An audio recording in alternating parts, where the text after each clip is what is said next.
What's up guys, Summer here and welcome to another episode of Summer's Auto Marketing Channel. So for today's video ay nandito tayo sa Makati to introduce the all-new MG4 which is yung top of the line. So samahan nyo ko and let's review this car. Guys, kung bago pa nga lang pala kayo dito sa channel ko, please hit the subscribe and like para mas maging updated kayo sa channel ko. And for more reviews ng mga cars. So, umpisahan na natin. Let's go! So guys, this is the MG4 EB Alpha. So, siya yung top of the line ng MG4. SRP is 1,738,888. So, as you can see, naka full LED headlamps na siya with daytime running lamps. Then, kung ito itatanong nyo, ito nga pala yung side turn lamp siya. And then, you have the 360 camera with the badge of MG. So, yan. Ang ganda.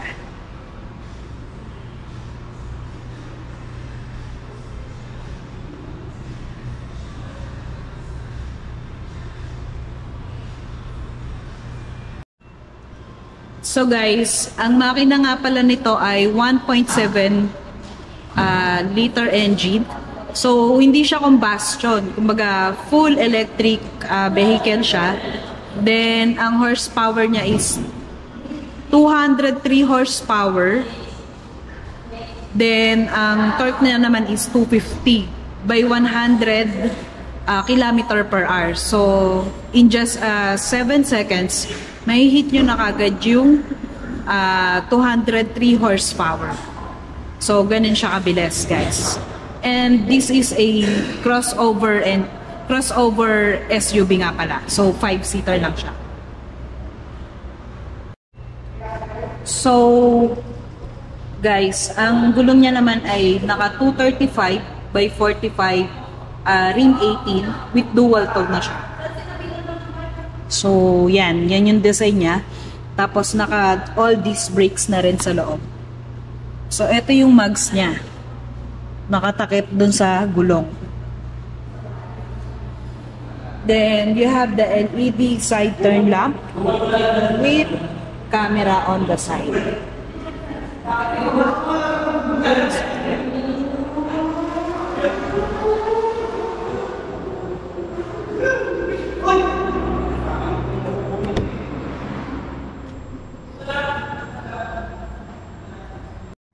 So, ito yung full LED display niya. So, nandyan na lahat together with the safety features and adaptive cruise control. So, ayan. So, we have options here like sa normal driving, pwedeng sports, custom, tsaka snow. So, walang snow dito, so wala yan. And then, dito naman, so, ito yung sa radio. Pag gusto kong i-up, tapos pag gusto kong i-down, and then dito naman lipatan ng station na radyo. Tapos dito naman, ito yung cruise control niya, voice command, tsaka ito naman yung functions niya sa adaptive cruise control. So, pag nilipat ko dito,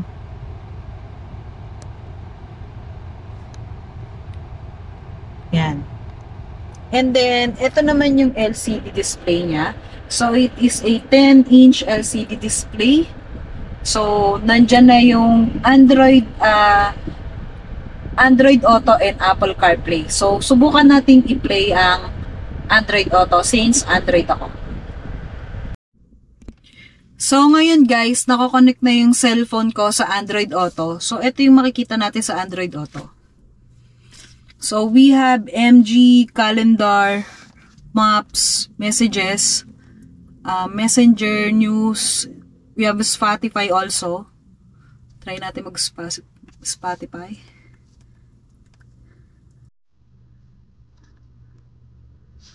So, testing.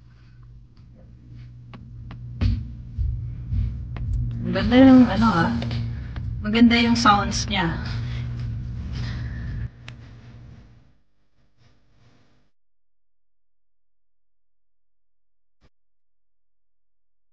So, yun lang. And then next,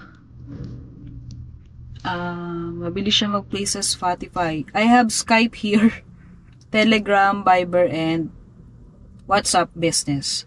So, for all messages and ano lang siya. Good for messages, maps, and messages when it comes to text and calls. So, it is not able to play videos. And then, ito naman yung sa aircon niya. So, yan. Malamig din siya since napailaw ko na siya. Then, puntahan naman natin yung LCD display.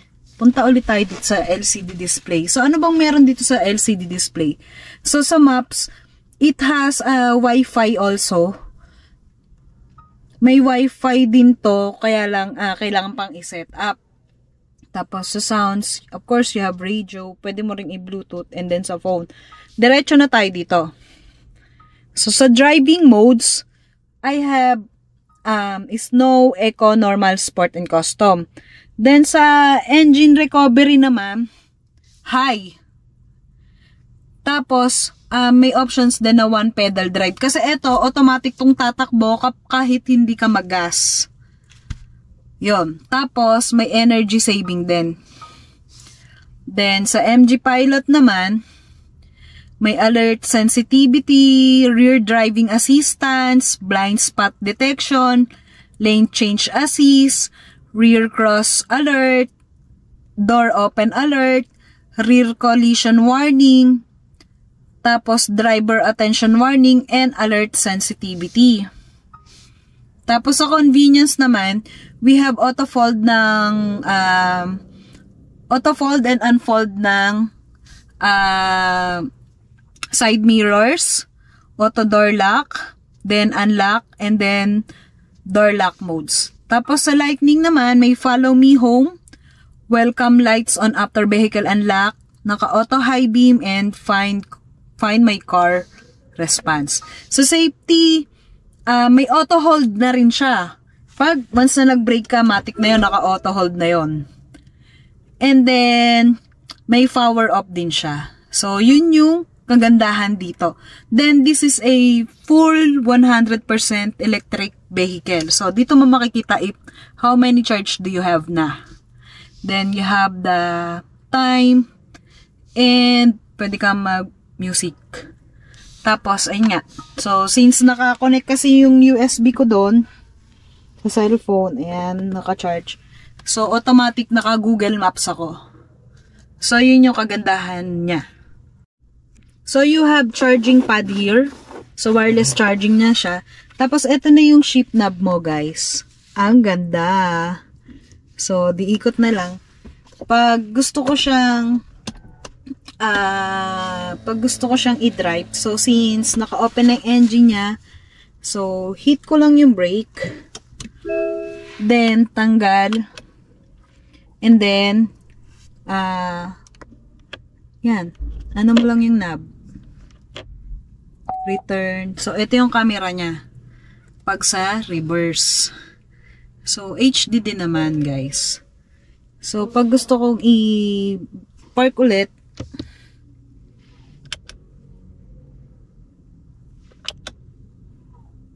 yan. So, yun, guys. And then, malaki rin yung glove compartment niya. So, ayan. And then, it is a combination of leather and fabric. And then, we have shades here. Then,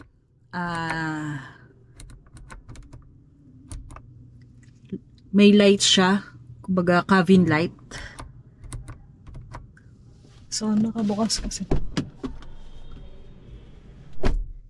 Ayan. So, yun lang, guys. Then, Comfortable naman. Ang ganda. So, full black interior siya. Tapos, ito plastic. Full plastic. Yan. So, yan. And then, you have the cup holders here. And, meron din dito sa gitna. Tapos, dun naman yung charging port sa pinaka-ilalim. Pakita natin yung charging port. So, ayan. May USB-C 12 volt at saka USB. Yan. Naka-charge kasi. So, ayan. So, pag pinagana mo nga pala to, hindi mo maririnig yung engine rumbling kasi EV nga siya. Electric vehicle. So, wala siyang combustion. Hindi mo maririnig. Pero, tatakbo siya, of course. So, eto naman yung door niya sa second row. So, ayan. Then, yan. Naka-leather with fabric design din siya. So, when it comes naman sa headroom, legroom, sakto lang. Hindi ganun kalaki, hindi ganun kalit. Although 5 feet lang ako. So, good for 5, ano siya. Good for 5 katao.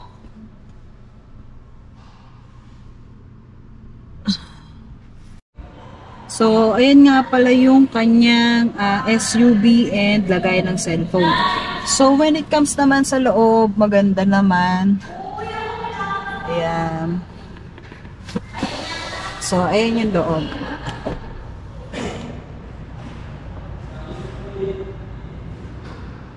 Ayan yung upuan. So, guys, ayan nga pala yung likod na MG4 electric. So, naka-LED taillights na siya. And then, may camera siya sa loob. So, yun yung camera. The MG badge. Ganda ng MG badge. Tapos, MG electric. So, pag gusto kong buksan, ayan. So, guys, may sarili nga pala siyang free charger. So, ito yun. Kasama siya sa kit. And then, naka-repair tire na lang siya. So, wala siyang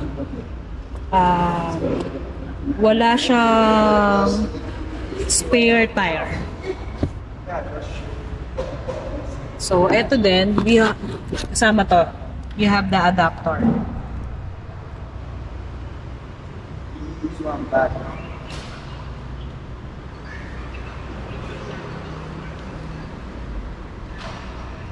So, ganito nga pala kalaki siya.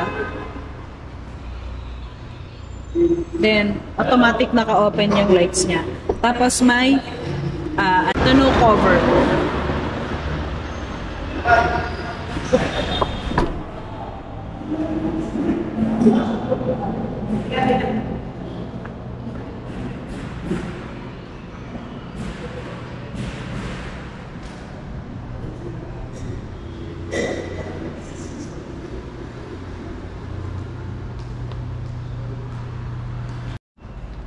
So, that's it guys, and I hope na may natutunan kayo sa pagpe-present ko. If you have questions, just hit the comment, like, and share these videos para mas lagi kayong updated sa lahat ng videos. And, nga pala, pag may problema kayo sa credit card or mga credit card na hindi nabayaran or nahatakan kayo ng sasakyan, you can message me on my Facebook page and or you can call me or text me sa number na nasa screen. So, pwede ko po kayong natulungan. And then we have trade-in services din po guys. And then dun sa mga nahihirapan talagang ma-approve for brand new, we have second-hand car financing para mas lalo kayong makakuha ng sasakyan. By the way, this is Summer from Summer's Auto Marketing. So, see you on my next vlog. Bye-bye!